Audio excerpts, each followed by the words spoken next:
একটা মজার তথ্য দিয়ে শুরু করি। আমাদের পুরুষদের প্রতিটা হার্টবিটের সাথেই তৈরি হচ্ছে প্রায় 1000 করে শুক্রাণু। শুক্রাণু শব্দটা শুনলেই আপনার আমার মনে একটু কেমন যেন লাগে, তাই না? আমাদের পুরুষ দেহের প্রজনন প্রক্রিয়ার সবচেয়ে গুরুত্বপূর্ণ কোষ এই শুক্রাণু, যা নিয়ে আমাদের কৌতূহল প্রচণ্ড, কিন্তু জানাশোনা অনেকটাই কম।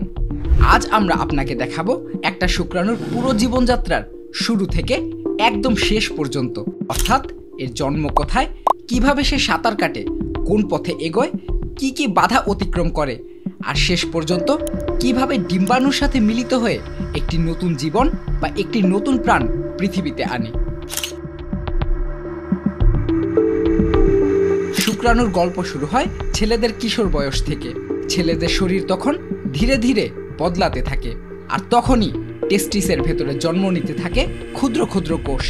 প্রথমে তাদের দেখতে একেবারেই সাধারণ লাগে, ঠিক যেন গোল কোষের মতো, কিন্তু আস্তে আস্তে বদলে যেতে যেতে তারা পায় মাথা আর লম্বা লেজ।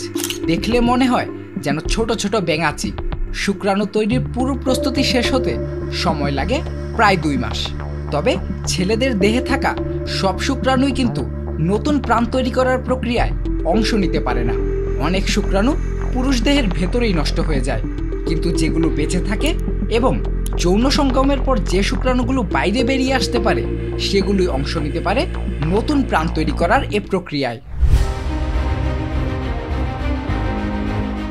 প্রতিটি হার্টবিটের সঙ্গে একজন পুরুষ প্রায় 1000 করে নতুন শুক্রাণু তৈরি করেন, আর একবার যৌন মিলনে 5 কোটিরও বেশি শুক্রাণু নারী দেহের উদ্দেশ্যে যাত্রা শুরু করে। কিন্তু এই 5 কোটি সাঁতারুর মধ্যে কেবল একটি ডিম্বাণুকে নিষিক্ত করার চূড়ান্ত দৌড়ে জয়ী হয়ে পৃথিবীতে আসার সুযোগ পায়। আমাদের সমাজে ক্রমশ বেড়ে চলা মোটিভেশনাল স্পিকারদের বদৌলতে এই তথ্যটা আপনি আমি প্রায় সবাই জানি। তবে বিজ্ঞানীদের আগ্রহের বিষয় ছিল এই শুক্রাণু যে সাঁতার কেটে ডিম্বাণুর দিকে এগিয়ে যাচ্ছে, এই সাঁতারটা আসলে তারা কাটছে কিভাবে সেটা নিয়ে। আগে মনে করা হতো সাঁতার কাটার জন্য শুক্রাণু ব্যাঙাচির মতো নিজের লেজ এক পাশ থেকে অন্য পাশে নাড়ে, কিন্তু বিজ্ঞানীরা সম্প্রতি এক চমকপ্রদ তথ্য আবিষ্কার করেছেন। 2023 সালে ব্রিস্টল বিশ্ববিদ্যালয়ের এক নতুন গবেষণায় জানা যায় আসলে লেজটা খুব জটিলভাবে ঢেউ তৈরি করে এগোয়, ঠিক যেন একটা গাণিতিক প্যাটার্ন মেনে। আশ্চর্যের বিষয় হলো এই প্যাটার্নটা আবিষ্কার করেছিলেন দ্বিতীয় বিশ্বযুদ্ধের কিংবদন্তি বিজ্ঞানী অ্যালান টুরিং, আর তিনি কিন্তু এই প্যাটার্নটা মোটেও শুক্রাণুর কথা মাথায় রেখে আবিষ্কার করেননি। টুরিং আদতে ছিলেন একজন গণিতবিদ ও কম্পিউটার বিজ্ঞানী, যার আসলে জীববিদ্যার সাথে খুব একটা সম্পর্কই নেই।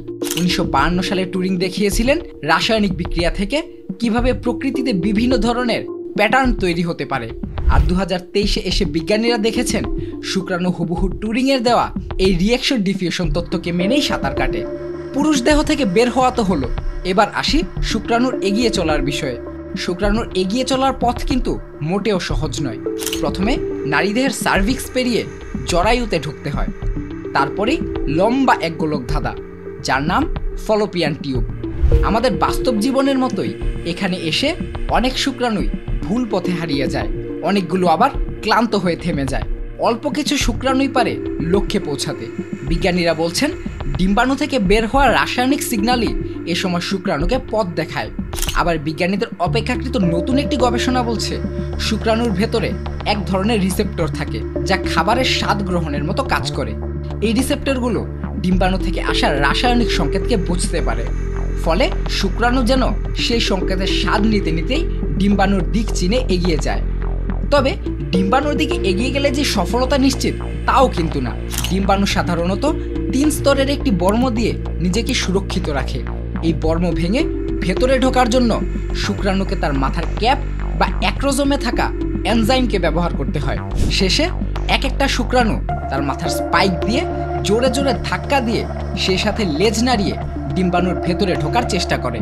যখন অবশেষে একটি মাত্র শুক্রাণু ডিম্বাণুর ভেতরে ঢুকে যায়, তখনই ডিম্বাণুর সঙ্গে সঙ্গে দরজা বন্ধ করে দেয়। প্রথমে একটি বৈদ্যুতিক বা ইলেকট্রিক শিল্ড তৈরি হয়, তারপর বাইরের স্তর শক্ত হয়ে যায়, যাতে আর কোনো শুক্রাণু ভেতরে ঢুকতে না পারে।